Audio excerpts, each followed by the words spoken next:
We're with Craig Button now, and American Thanksgiving has always been a big date on the NHL calendar. Typically, if you're a team in a playoff spot on that date, chances are you're getting in. Last year, 13 of 16 playoff teams had a spot on this date. So, Craig, let's go conference by conference. And do you see any changes happening in the East? I do and I don't. So right now, the teams that are in a playoff spot, and I'll get to the do and don't in a second, is that I see them being in the playoffs. Now, here is where I might have some debate with myself. The Boston Bruins have not been a very good team this year. They've had a recent bump with their winning streak after changing coaches. But to me, they do not have enough talent up front. And when you look at their goal differential, not very good. They hold on to a playoff spot on points. They do not hold on to a playoff spot based on winning percentage.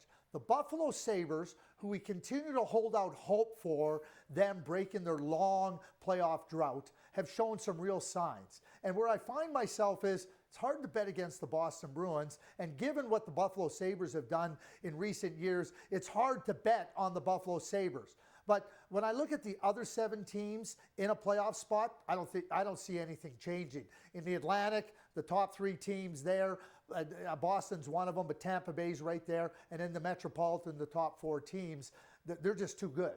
And so when I look at it all unfolding, hard to bet against Boston, hard to bet on Buffalo, but that's the place where I would be watching for, because Buffalo at some point in time has to break this drought.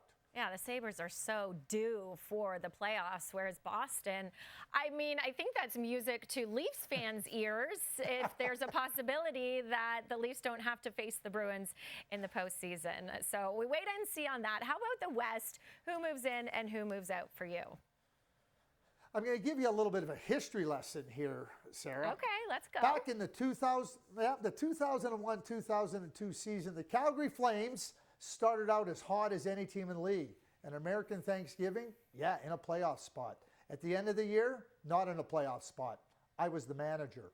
And we really slid. We really fell off, and we weren't able to maintain our level of play. I thought we had enough talent. I thought we had enough good players, but we slid and we suffered. So we were one of those teams. I was part of that.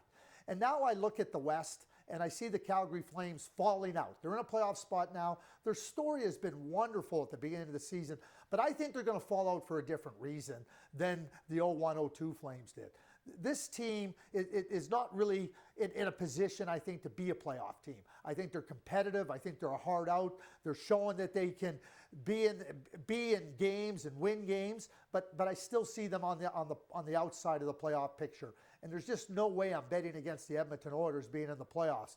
29-97, drive play to such a significant level, and they get some players back healthy. They get scoring a little bit more. They get a little bit better goaltending, and I think you'll see them rise up in the standings. But only one change in the West, and that's Calgary out, Edmonton in, and the Battle of Alberta takes on a different type of tone. No doubt about that. Well, we're a quarter of a way into this season. Still lots of hockey left to play. Thanks, Greg.